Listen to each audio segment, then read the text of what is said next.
Hello friends, तो कैसे हैं आप लोग। आशा करता हूँ अच्छे होंगे। तो आज हम लोग इस वीडियो में डिस्कस करने वाले हैं practice set number 31। Practice set number 1 से 30 तक हम लोग पिछले वीडियो में कवर कर लिए हैं और जो नहीं देखे हैं उनके लिए प्लेलिस्ट बना दिया गया है और प्लेलिस्ट का लिंक इस वीडियो के डिस्क्रिप्शन में लिंक दे दिया गया है, तो वहाँ से आकर आप देख लीजिएगा। ये आपको स्पेशल सीरीज चलाया जा रहा था एडुटेरिया का, ठीक है। सामान्य धन का जो वॉल्यूम 2 बुक आया था उसमें हम लोग स्टार्ट किए थे। इसमें आपको मोस्ट इंपॉर्टेंट एक प्रैक्टिस सेट में 50 जीके जिसका क्वेश्चन फुल डिस्क्रिप्शन के साथ कराया जाता है। तो कृपया अभी तक जो भी चैनल को सब्सक्राइब नहीं किया तो कृपया सब्सक्राइब कर दें, लाइक कर दें, बेल आइकन दबा दें और अलग अलग ऐसे रिलेटेड ग्रुप में शेयर कर दें। जिनका भी एग्जाम आने वाला है या जिनका एग्जाम चल रहा है, जैसे अभी आरपीएफ का, एनटीपीसी का, बीएसपीसीएल, ठीक है, बिहार दरोगा का, सभी का एग्जाम आने वाला है, तो ठीक है, तो उनके लिए मोस्ट इंपॉर्टेंट है। इसका पीडीएफ आपको व्हाट्सएप ग्रुप पे प्रोवाइड कर दिया जाता है और व्हाट्सएप ग्रुप का लिंक इस वीडियो के डिस्क्रिप्शन में लिंक दे दिया गया है, तो वहाँ से आप ज्वाइन कर लीजिएगा। आते हैं हम लोग देखते हैं प्रैक्टिस सेट नंबर 31 का। प्रैक्टिस सेट नंबर 31 का फर्स्ट क्वेश्चन है। पहला प्रश्न है कि निम्न में कौन एक वायु प्रदूषण की रोकथाम हेतु एक नए यंत्रीय विधि नहीं है। तो यंत्रीय विधि नहीं है आपका साइक्लोन डिवाइडर, यंत्रीय विधि नहीं है। बाकी सभी है बैक फिल्टर है, साइक्लोन कलेक्टर है और साइक्लोन सेपरेटर है। ऑप्शन नंबर ए हो जाएगा राइट आंसर। नेक्स्ट क्वेश्चन है। अगला प्रश्न है कि किसी द्रव का वायुमंडलीय दाब कम करने के लिए क्या होता है। तो किसी द्रव्य का वायुमंडलीय दाब कम करने पर क्या होगा। तो द्रव्य का क्वथनांक कम हो जाता है। ऑप्शन नंबर बी हो जाएगा राइट आंसर। नेक्स्ट क्वेश्चन है। अगला प्रश्न दिया गया है कि किसी विद्युत रोधी को निम्न में से कौन अवशोषित कर सकता है। तो विद्युत रोधी को अवशोषित कर सकता है स्थिर विद्युत। ऑप्शन नंबर बी हो जाएगा राइट आंसर। नेक्स्ट क्वेश्चन है। अगला प्रश्न यहाँ पे कि मिलान करना है, ठीक है। तो पोटेशियम नाइट्रेट किस यूज कहाँ पे होता है। तो ये बारूद बनाने में होता है। पेनिसिलिन क्या है तो एक प्रतिजैविक है। यूरिया क्या है तो उर्वरक है और मेलाथियान क्या है तो एक प्रकार का कीटनाशक है। तो ऑप्शन नंबर क्या हो जाएगा। ऑप्शन नंबर सी हो जाएगा राइट आंसर। 3, 1, 4, ठीक है, 3, 4, 1, 2। नेक्स्ट क्वेश्चन है। अगला प्रश्न दिया गया है कि निम्न में कौन सा पौधे के लिए एक सूक्ष्म पोषक तत्व है। तो पौधे के लिए एक सूक्ष्म पोषक तत्व है वो आपका बोरॉन है। ऑप्शन नंबर डी हो जाएगा राइट आंसर। नेक्स्ट क्वेश्चन है। अगला प्रश्न दिया गया है, क्वेश्चन नंबर 6 है कि निम्नलिखित में से कार्बनिक अम्ल कौन सा है। कार्बनिक अम्ल का मतलब होता है जिसमें कार्बन की मात्रा हो, ठीक है। जैसे यहाँ पे हम फार्मूला लिख देते हैं। साइट्रिक अम्ल का फार्मूला होता है C3H8O7 होता है। सल्फ्यूरिक अम्ल का फार्मूला होता है H2SO4 होता है। हाइड्रोक्लोरिक अम्ल का फार्मूला होता है HCl होता है और एसिटिक अम्ल का फार्मूला क्या होता है तो CH3CH3COOH होता है। तो यहाँ पे कार्बन जो है वो है क्या, ठीक है, कार्बन की मात्रा है। तो इसमें क्या होगा right answer. Option number C हो जाएगा राइट आंसर, ठीक है। नेक्स्ट क्वेश्चन है। अगला प्रश्न दिया यहाँ पे कि केंद्रिका में क्या पाया जाता है। तो केंद्रिका में पाया जाता है आपका RNA, DNA और क्या पाया जाता है तो RNA, DNA और पाया जाता है आपका प्रोटीन पाया जाता है। ऑप्शन नंबर 4 हो जाएगा राइट आंसर। 1, 3 और 4। नेक्स्ट क्वेश्चन है।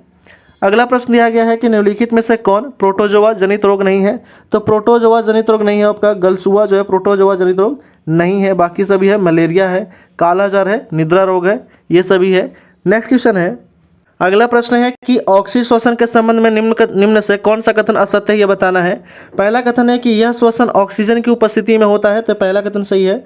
दूसरा है कि इस श्वसन में अवयवी श्वसन की तुलना में कम मात्रा में ऊर्जा उत्पन्न होता है, तो यह गलत है। तीसरा है कि यह श्वसन कोशिका द्रव तथा माइटोकॉन्ड्रिया दोनों में सम्मिलित रूप से संपन्न होता है, तो यह सही है। यानी कि ऑप्शन नंबर बी हो जाएगा राइट आंसर। गलत कथन चुनना था। नेक्स्ट क्वेश्चन है।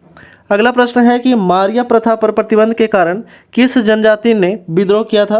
तो ये विद्रोह किया था आपका खोंड जनजाति ने विद्रोह किया था। किसके लिए तो मारिया प्रथा पर प्रतिबंध के कारण खोंड जनजाति ने विद्रोह किया था। और एक खोंड जनजाति कहाँ पाया जाता है मुख्य रूप से तो उड़ीसा में पाया जाता है। मुंडा जनजाति जो है बिहार और झारखंड में, भील जनजाति MP में और कोल जनजाति जो है वो कहाँ पे, ठीक है। तो कोल जनजाति जो है ये भी MP और महाराष्ट्र के क्षेत्र में। नेक्स्ट क्वेश्चन है। अगला प्रश्न है कि ठीक है, कलामंडलम कल्याणी कुट्टी अम्मा किस नृत्य शैली की एक भारतीय शास्त्रीय नृत्यांगना थी। तो वो थी आपका मोहिनीअट्टम की थी। ऑप्शन नंबर सी हो जाएगा राइट आंसर। मोहिनीअट्टम कहाँ की है तो केरला का है, प्रसिद्ध लोक नृत्य है। ओडिसी उड़ीसा का, कथक उत्तर भारत का और भारतनाट्यम जो है वो तमिलनाडु का है। नेक्स्ट क्वेश्चन है। अगला प्रश्न है कि भारतमाला परियोजना के पहले फेज की शुरुआत कब किया गया था। तो भारतमाला परियोजना के पहले फेज का शुरुआत किया गया था 2017 ईस्वी में। ऑप्शन नंबर बी हो जाएगा राइट आंसर। नेक्स्ट क्वेश्चन है। अगला प्रश्न है कि निम्न में से भारत के सर्वाधिक जनसंख्या वाले राज्यों का सही क्रम कौन सा होगा। तो सही क्रम होगा महाराष्ट्र, ठीक है, महाराष्ट्र, बिहार और पश्चिम बंगाल। ऑप्शन नंबर ए हो जाएगा राइट आंसर। नेक्स्ट क्वेश्चन है। अगला प्रश्न दिया गया है कि निम्नलिखित पुस्तकों और उनके लेखक में कौन सुमेलित नहीं है। तो रस खान प्रेम वाटिका, ये सही है। दूसरा फिरदौसी शाहनामा के लेखक है, ये सही है। तीसरा रविन्द्रनाथ टैगोर हंगरी स्टोन के लेखक हैं, ये भी सही है। चौथा है कि अमृता प्रीतम जो है ये आंसू के लेखक है, तो ये गलत है। अमृता प्रीतम के पुस्तक का नाम क्या है, तो पिंजर है, ठीक है। रसीदी टिकट है, ये सभी है। नेक्स्ट क्वेश्चन है, अगला प्रश्न दिया गया है वो है आपका कि निम्नलिखित में से किस देश को राष्ट्रीय खेल फुटबॉल नहीं है। तो राष्ट्रीय खेल फुटबॉल नहीं है, वह मलेशिया का राष्ट्रीय खेल जो फुटबॉल नहीं है। मलेशिया का क्या है, तो बैडमिंटन है। ब्राज़ील का क्या है, तो फुटबॉल है। रूस का, फ्रांस का, ये सभी का फुटबॉल है, ठीक है। तो मलेशिया की राजधानी है कुआलालंपुर और मुद्रा है रिंगित। ब्राज़ील की राजधानी है ब्राज़ीलिया और मुद्रा है रियल। रूस की राजधानी है मॉस्को, मुद्रा है रूबल, और ठीक है फ्रांस का राजधानी है पेरिस और मुद्रा है यूरो। नेक्स्ट क्वेश्चन है, अगला प्रश्न है कि प्रसिद्ध पुस्तक विनिंग द इनर बैटल के लेखक कौन है। तो विनिंग द ईयर बैटल के लेखक जो है वो है आपका शेन वाटसन है। ऑप्शन नंबर सी हो जाएगा राइट आंसर। नेक्स्ट क्वेश्चन है, अगला प्रश्न है कि भारतीय मुद्रा के प्रतीक चिन्ह को किस वर्ष अपनाया गया था। तो ये अपनाया गया था 2010 ईस्वी में अपनाया गया था। ऑप्शन नंबर बी हो जाएगा राइट आंसर। नेक्स्ट क्वेश्चन है, अगला प्रश्न है कि केंद्रीय गंगा प्राधिकरण की स्थापना किस वर्ष किया गया था। तो केंद्रीय गंगा प्राधिकरण की स्थापना किया गया था 1985 में। ऑप्शन नंबर डी हो जाएगा राइट आंसर। नेक्स्ट क्वेश्चन है, अगला प्रश्न है कि अवशेषी क्षमता का अर्थ क्या होता है। तो अवशेषी क्षमता का अर्थ होता है पर्यावरण की ठीक है अपक्षय को सोखने की योग्यता से। ऑप्शन नंबर ए हो जाएगा राइट आंसर। नेक्स्ट क्वेश्चन है, अगला प्रश्न है कि रोगन पेंटिंग किस क्षेत्र में प्रचलित एक कला है। तो रोगन पेंटिंग जो है यह प्रचलित है कच्छ में। कच्छ का कहाँ है, तो गुजरात के कच्छ एक जगह है, वहाँ से कच्छ जिला है। नेक्स्ट क्वेश्चन है, अगला प्रश्न है कि सार्क की स्थापना का मुख्य उद्देश्य क्या था। तो सार्क की स्थापना का मुख्य उद्देश्य था आर्थिक और सांस्कृतिक सहयोग को बढ़ावा देना, वैज्ञानिक तकनीकी का आदान प्रदान करना, सदस्यों के माध्यम समन्वय स्थापित करना। तो ये सभी ऑप्शन नंबर डी हो जाएगा राइट आंसर, उपरोक्त सभी। नेक्स्ट क्वेश्चन है, अगला प्रश्न दिया गया है कि मानव निर्मित पहला उपग्रह स्पुतनिक फर्स्ट को रूस के द्वारा कब लॉन्च किया गया था। तो रूस के द्वारा लॉन्च किया गया था 1957 ईस्वी में। ऑप्शन नंबर बी हो जाएगा राइट आंसर। नेक्स्ट क्वेश्चन है, अगला प्रश्न है कि राष्ट्रीय मत्स्य विकास बोर्ड का मुख्यालय कहाँ है। तो राष्ट्रीय मत्स्य विकास बोर्ड का मुख्यालय हैदराबाद में स्थित है। ऑप्शन नंबर ए हो जाएगा राइट आंसर। स्थापना कब हुआ था, तो 2006 में इसका स्थापना होता है। नेक्स्ट क्वेश्चन है, अगला प्रश्न है कि कैंड पुटिंग शब्द किस खेल से जुड़ा है। तो कैडी पुटिंग जो शब्द है यह जुड़ा है आपका गोल्फ से जुड़ा है। ऑप्शन नंबर ए हो जाएगा राइट आंसर। नेक्स्ट क्वेश्चन है, अगला प्रश्न है कि किस राज्य में विधान परिषद का गठन या उसकी समाप्ति की जा सकती है। तो वो है संबंधित राज्य के विधानसभा के द्वारा पूर्ण बहुमत से पारित प्रस्ताव या संसद से पारित विधि के द्वारा तब जो है किसी विधान परिषद को गठन या उसकी समाप्ति किया जा सकता है। ऑप्शन नंबर बी हो जाएगा राइट आंसर। नेक्स्ट क्वेश्चन है, अगला प्रश्न पूछा गया है, ठीक है। अगला प्रश्न दिया गया है कि निम्न में से किस राज्य में राज्यसभा की सीटों की संख्या समान नहीं है। तो राज्यसभा की सीटों की संख्या समान नहीं है महाराष्ट्र में, क्योंकि महाराष्ट्र में राज्यसभा सीट कितना है, तो 19 है। गुजरात में कितना है, तो 11 है। आंध्र प्रदेश में 11 है और मध्य प्रदेश में भी 11 है। आंध्र प्रदेश, गुजरात और मध्य प्रदेश में 11 सीटें हैं लोकसभा का, और महाराष्ट्र में कितना है, तो 19 है। नेक्स्ट क्वेश्चन है, अगला प्रश्न दिया गया कि संसदीय प्रणाली में लेम डक सत्र से तात्पर्य क्या है। तो लेम डक सत्र से तात्पर्य है नई लोकसभा के गठन के पूर्व वर्तमान लोकसभा के अंतिम सत्र से है। ऑप्शन नंबर डी हो जाएगा राइट आंसर। नेक्स्ट क्वेश्चन है, अगला प्रश्न है कि बिहार पंचायती राज अधिनियम 2006 के अंतर्गत 2 ग्राम सभा की बैठकों के बीच अधिकतम कितनी अवधि का अंतर होना चाहिए। तो अधिकतम अंतर होना चाहिए 3 माह का। ऑप्शन नंबर बी हो जाएगा राइट आंसर। और ये जितने भी आपको क्वेश्चन कराया जा रहा है ये मोस्ट इंपॉर्टेंट क्वेश्चन है। इसमें आपको 50 फुल डिस्कशन के साथ जीके जिसका क्वेश्चन कराया जाता है एक प्रैक्टिस सेट में, और ये आपको एनसीईआरटी PYQ, ठीक है, ये सभी बेस्ट पे आधारित है। जो एडुटेरिया का वॉल्यूम 2 बुक आया था न्यू वाला, उससे हम लोग स्टार्ट किए हैं। तो कृपया अभी तक भी अगर चैनल को सब्सक्राइब नहीं किए हैं तो कृपया सब्सक्राइब कर दें, लाइक कर दें, बेल आइकन दबा दें और अलग अलग रिलेटेड ग्रुप में शेयर कर दें। इसका PDF आपको व्हाट्सएप ग्रुप पे प्रोवाइड कर दिया जाता है, और व्हाट्सएप ग्रुप का लिंक इस वीडियो के डिस्क्रिप्शन में दे दिया गया है, तो वहाँ से जाकर आप ज्वाइन कर लीजिएगा। आते हैं नेक्स्ट क्वेश्चन की ओर। क्वेश्चन नंबर 29 है कि भारतीय संविधान के कौन से अनुच्छेद में जिला योजना समिति के गठन का प्रावधान है। तो जिला योजना समिति के गठन का प्रावधान जो है वो किस में है, तो है अनुच्छेद 243 के जेड में। ऑप्शन नंबर ए हो जाएगा राइट आंसर। नेक्स्ट क्वेश्चन है, अगला प्रश्न है कि संविधान निर्माण से संबंधित सदन समिति के अध्यक्ष निम्न में से कौन थे। तो सदन समिति के अध्यक्ष थे P सीतारामैया थे। ऑप्शन नंबर बी हो जाएगा राइट आंसर। नेक्स्ट क्वेश्चन है, अगला प्रश्न दिया गया है कि नियंत्रक एवं महालेखा परीक्षक के द्वारा प्रस्तुत किए गए वार्षिक प्रतिवेदनों की जांच कौन करता है? तो वार्षिक प्रतिवेदनों की जांच करता है वो है आपका लोक लेखा समिति। लोक लेखा समिति में कितने सदस्य होते हैं? तो 22 सदस्य होते हैं, जिसमें 15 जो है लोकसभा के होते हैं और 7 राज्यसभा के होते हैं। प्राक्कलन समिति में कुल 30 सदस्य होते हैं और 30 जो है वो लोकसभा के होते हैं।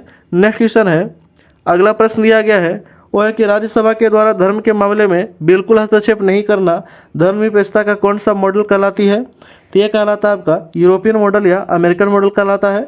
ऑप्शन नंबर बी हो जाएगा राइट आंसर। नेक्स्ट क्वेश्चन है, अगला प्रश्न दिया गया है कि भारत शासन अधिनियम 1919 के माध्यम से प्रारंभ द्वैध शासन प्रांतीय सूची में आरक्षित विषयों के तहत सम्मिलित किया गया है कौन सा? तो ये सम्मिलित किया गया आपका भू राजस्व, प्रशासन और न्याय प्रशासन। ऑप्शन नंबर क्या हो जाएगा? 1, 3 और 5। ऑप्शन नंबर बी हो जाएगा राइट आंसर। नेक्स्ट क्वेश्चन है, अगला प्रश्न है कि सूची वन अनुसूचित को सुमेलित करना है। कानून का प्रशासन जो है ये संबंधित है किससे? तो यह है ब्रिटिश संविधान से लिया गया है। नीति निर्देशक तत्व कहाँ से लिया गया? तो आयरलैंड के संविधान से यानी कि आयरिश संविधान से। समवर्ती सूची कहाँ से? तो ऑस्ट्रेलियाई संविधान से। और आपातकाल के दौरान मौलिक अधिकारों का निलंबन जो लिया गया कहाँ से? तो जर्मनी के संविधान से लिया गया है। तो इसका राइट आंसर क्या हो जाएगा? इसका राइट आंसर हो जाएगा ऑप्शन नंबर बी 4, 3, 2, 1। ठीक है। नेक्स्ट क्वेश्चन है, अगला प्रश्न है कि भारत में निम्न से किस क्रम की चट्टान भवन निर्माण हेतु उपयुक्त चूना पत्थर, बलुआ पत्थर, वास्तविक सजावटी पत्थर आदि के लिए प्रसिद्ध है? तो प्रसिद्ध आपका विंध्य शैल समूह की चट्टान। ऑप्शन नंबर ए हो जाएगा राइट आंसर। नेक्स्ट क्वेश्चन है, अगला प्रश्न दिया गया है कि हमारे सौरमंडल का दूसरा सबसे छोटा ग्रह कौन सा है? तो दूसरा सबसे छोटा ग्रह जो है वो मंगल है और सबसे छोटा ग्रह कौन सा है? तो बुध है। ठीक है। तो आकार के अनुसार अगर ग्रह क्रम देखेंगे तो सबसे पहले आता है बृहस्पति, उसके बाद शनि, बृहस्पति, शनि, अरुण, वरुण, पृथ्वी, शुक्र, मंगल, बुध आता है। नेक्स्ट क्वेश्चन है, अगला प्रश्न दिया गया कि निम्नलिखित में से कौन सी अटलांटिक महासागर की गर्म जलधारा है? तो अटलांटिक महासागर की गर्म जलधारा है वो आपका फ्लोरिडा जलधारा है। ऑप्शन नंबर ए हो जाएगा राइट आंसर। फॉकलैंड जलधारा, कनारी जलधारा और लेब्राडोर ये सभी जो है वो ठंडी जलधारा है। नेक्स्ट क्वेश्चन है, अगला प्रश्न है कि निम्नलिखित में से कौन सा देश स्वर्णिम त्रिभुज के अंतर्गत नहीं आता है? तो है आपका वियतनाम नहीं आता है, म्यांमार, लाओस और थाईलैंड जो है ये आता है। नेक्स्ट क्वेश्चन है, अगला प्रश्न है कि निम्नलिखित में से कौन सा कथन गलत है? पहला कथन है, ठीक है, पहला कथन है कि भारत का दक्षिणतम बिंदु इंदिरा पॉइंट है, तो पहला कथन सही है। दूसरा है कि भारत का सबसे उत्तरी बिंदु इंदिरा कॉल है, तो ये भी सही है। तीसरा है कि भारत के पूर्वी बिंदु किविथु तथा पश्चिमी बिंदु, ठीक है, गाहिर माथा है, तो ये भी सही है। ऑप्शन नंबर डी हो जाएगा राइट आंसर। इनमें से सभी कथन सत्य है, कोई भी गलत नहीं है। नेक्स्ट क्वेश्चन है, अगला प्रश्न है कि आकाशगंगा की निकटतम स्पाइरल गैलेक्सी कौन सी है? तो आकाशगंगा की निकटतम स्पाइरल गैलेक्सी जो है एंड्रोमेडा गैलेक्सी है। ऑप्शन नंबर बी हो जाएगा राइट आंसर। नेक्स्ट क्वेश्चन है, अगला प्रश्न है कि वह क्षेत्र जहां किसान केवल सब्जियों में विशेषज्ञता रखते हैं, इस प्रकार की खेती को क्या कहा जाता है? तो इस प्रकार की खेती को ट्रैक फार्मिंग कहा जाता है। ऑप्शन नंबर डी हो जाएगा राइट आंसर। मिश्रित खेती मतलब एक साथ बहुत सारे जो है वो खेती करना, बहुत सारे पौधों को खेती करना, उसको कहते हैं मिश्रित खेती। नेक्स्ट क्वेश्चन है, अगला प्रश्न है कि किसी चट्टान में नतवलन यानी कि डाउन फ्लोट को क्या कहा जाता है? तो डाउन फ्लोट को अभिनति कहा जाता है। ऑप्शन नंबर ए हो जाएगा राइट आंसर। नेक्स्ट है कि पृथ्वी के किस भाग पर अपकेंद्रीय बल सर्वाधिक होता है? तो सर्वाधिक होता है विषुवत रेखा पे। ऑप्शन नंबर ए हो जाएगा राइट आंसर। नेक्स्ट क्वेश्चन है, अगला प्रश्न दिया गया है कि कोयम्बटूर एवं कोचीन को कौन सा दर्रा जोड़ता है? तो कोयम्बटूर को कोचीन से जोड़ता है वो है आपका पालघाट दर्रा जोड़ता है। हालघाट दर्रा किसको जोड़ता है? तो मुंबई से नासिक को। भोरघाट दर्रा जोड़ता है किसको? तो मुंबई से पुणे को जोड़ता है। नेक्स्ट क्वेश्चन है, अगला प्रश्न है कि गौतम बालश्री का संबंध किस अभिलेख से है? तो गौतमी बालश्री का संबंध है नासिक अभिलेख से, मंदसौर अभिलेख से संबंधित है, मालवा नरेश से सुब्रमण्य, एहोल से, ठीक है, पुलकेशिन द्वितीय, और हाथी गुफा अभिलेख कलिंगराज खारवेल से संबंधित है। नेक्स्ट क्वेश्चन है, अगला प्रश्न है कि उत्तर वैदिक काल में हल को किस नाम से जाना जाता है? तो हल को सीरा के नाम से और हल रेखा को सीता के नाम से जाना जाता है। नेक्स्ट क्वेश्चन है, अगला प्रश्न दिया गया है, क्वेश्चन नंबर 47 है, दिया गया है कि बौद्ध धर्म के संबंध में कौन सा कथन सत्य है ये बताना है। ठीक है, पहला कथन दिया गया है वो है आपका कि द्वितीय जो है, ठीक है, द्वितीय बौद्ध संगीति में बौद्ध धर्म को दो भागों में हीनयान और महायान में विभाजित किया गया था, तो ये गलत है, ये चौथा में बांटा गया था। दूसरा है कि बौद्ध धर्म के महायान संप्रदाय का आदर्श बोधिसत्व को प्राप्त करता है, तो दूसरा सही है। तीसरा है कि बौद्ध धर्म के हीनयान संप्रदाय का आदर्श अहद पद को समाप्त करता है, तो ये भी सही है। चौथा जो कथन दिया गया है वो है आपका कि नामग्याल बौद्ध मठ धर्मशाला हिमाचल प्रदेश में स्थित है, तो ये भी सही है। ऑप्शन नंबर क्या हो जाएगा? तो ऑप्शन नंबर हो जाएगा बी हो जाएगा राइट आंसर, 2, 3 और 4। नेक्स्ट क्वेश्चन है, अगला प्रश्न दिया गया है कि निम्नलिखित विदेशी यात्रियों में से कौन सा मुगल साम्राज्य से नहीं था? तो मुगल साम्राज्य से नहीं आया था, वो है आपका डोमिंग पायस नहीं आया था। ऑप्शन नंबर डी हो जाएगा राइट आंसर। नेक्स्ट क्वेश्चन है, अगला प्रश्न है कि अंग्रेजों के द्वारा पेशवा प्रथा किसके काल में समाप्त कर दिया गया था। तो पेशवा प्रथा जो था यह समाप्त कर दिया गया था बाजीराव द्वितीय के कार्यकाल में। बाजीराव द्वितीय का कार्यकाल कब से कब तक था, तो 1796 से लेकर के 1818 तक कार्यकाल था। नेक्स्ट क्वेश्चन है और इस वीडियो का लास्ट क्वेश्चन है 50 नंबर क्वेश्चन दिया गया है कि वह प्रथा जिसके तहत किसान स्वयं भूमि का मालिक होता है और सरकार को भू राजस्व के भुगतान के लिए जिम्मेदार माना जाता है, क्या कहलाता है, तो वह कहलाता है आपका रैयतवाड़ी प्रथा कहलाता है। इसकी शुरुआत 1820 में थॉमस मुन्रो के द्वारा स्टार्ट किया गया था। उसके बाद आपका दहशाला प्रथा यह शुरुआत किया गया था इसके द्वारा, तो टोडरमल के द्वारा, और किसके कार्यकाल में, तो अकबर के कार्यकाल में 1580 में। जमींदारी प्रथा जो था वो कर्नवालिस के शुरू किया गया था 1793 में। महालवाड़ी प्रथा जो था ये शुरू किया गया था 1822 में, होल्ट मैकेंजी के द्वारा शुरू किया गया था। तो इस तरह हम लोग, ठीक है, प्रैक्टिस सेट नंबर 31 जो था हम लोग समाप्त कर लें इस वीडियो में, ठीक है, जिसमें आपको मोस्ट इंपॉर्टेंट 50 जी का क्वेश्चन कराया गया है। तो कृपया अभी तक जो भी चैनल को सब्सक्राइब नहीं किए हैं तो कृपया सब्सक्राइब कर दें, लाइक कर दें, बेल आइकन दबा दें और अलग अलग से रिलेटेड ग्रुप में शेयर कर दें। Thanks for watching.